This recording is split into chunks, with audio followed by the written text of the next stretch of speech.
All right, let's jump right in. For more than half a century, Warren Buffett has written an annual letter to his shareholders. And taken together, they're basically one of the greatest business texts ever created. So the question is, can we really distill 50 years of that wisdom into just 5 minutes? Well, let's give it a shot. So, where do we start? Well, how about with a pretty shocking confession? Back in 1989, Buffett called his most famous investment, buying Berkshire Hathaway itself, a mistake. So how on earth does a colossal blunder become the foundation for one of the most successful companies in history? The answer, it turns out, is everything. Okay, so let's dig into that foundational mistake. To really get what makes Buffett tick, you have to understand the strategy he started with and why he had to ditch it the hard way. He called it the cigar butt approach. Seriously, picture this. You're walking down the street and you find a discarded cigar butt. It's got one last puff left in it. Now, it's not a great smoke, but since it was free, that one puff is pure profit. And that's how we used to invest, buying these absolutely terrible, struggling companies for dirt cheap, just to squeeze out one final bit of value. But as he quickly learned, that is a terrible way to build a real business. The problem with cheap, awful companies is that, well, they're awful. That bargain price you thought you got gets eaten up by one new problem after another. As Buffett famously said, there is never just one cockroach in the kitchen. That one last puff suddenly isn't worth the trouble. And that very painful lesson, learned from those failing Berkshire Hathaway textile mills, it just forced a complete 180 in his thinking. It led to what is now the #1 rule in the Buffett playbook: buying businesses, not stocks. And this is the big aha moment. He completely flipped the script. He realized it is so much better to buy a wonderful company at a fair price than it is to buy a fair company at a wonderful price. Forget the cheap cigar butts.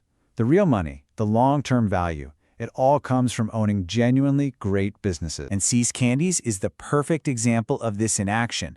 In 1972, Buffett bought the company. The entire business only needed about $25 million of capital to run. But get this, over the next 20 years, that little operation generated over $400 million in profit that could just be sent right back to Berkshire. That's a wonderful business. Now, this focus on business quality, it led to another huge insight about the stock market itself. He tells us to imagine the market as this moody business partner. He calls him Mr. Market. Some days, this guy is euphoric, and he'll offer to buy your shares for way more than they're worth. Other days, he's terrified and will practically give you his shares for next to nothing. So here's the crucial point. You don't have to listen to him. You can just ignore his wild mood swings. A true investor uses the market's irrationality. You use his pessimism to buy those wonderful businesses when they go on sale. All that market volatility that scares everyone, it's not a risk, it's an opportunity. But to go out and buy all these wonderful businesses, Buffett needed fuel for his engine. A lot of fuel. And this brings us to Berkshire's secret engine, something he found in the insurance industry. It's a concept called insurance float. Now, in simple terms, you and I pay our insurance premiums up front, right? But the company doesn't pay out claims until later. That giant pile of cash that's been collected but not yet paid out, that's the float. As Buffett says, it's money Berkshire holds but doesn't technically own, and it can invest all of it for its own benefit. And the scale of this thing is just mind-boggling. It started at just $19 million back in the late 60s. By 2021, Berkshire's insurance float had grown to over $147 billion. That is a massive, constantly refilling river of capital. Now here's where it gets really wild. What does this mountain of cash cost? Well, if an insurance company's premiums are more than its expenses and claims, it makes an underwriting profit. And when that happens, the cost of holding all that float becomes negative.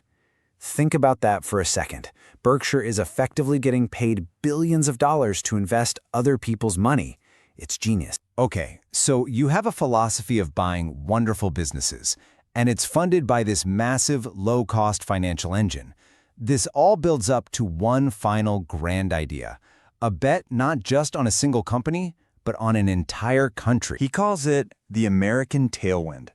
At its heart, Buffett's entire strategy is really just a powerful, long-term bet on the American economy.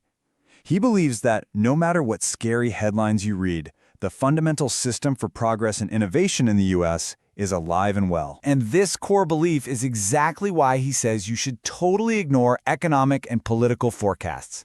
I mean, think about it. Who predicted all the crazy, world-changing events of the last 50 years? Nobody. And yet, through all of it, great American businesses just kept growing.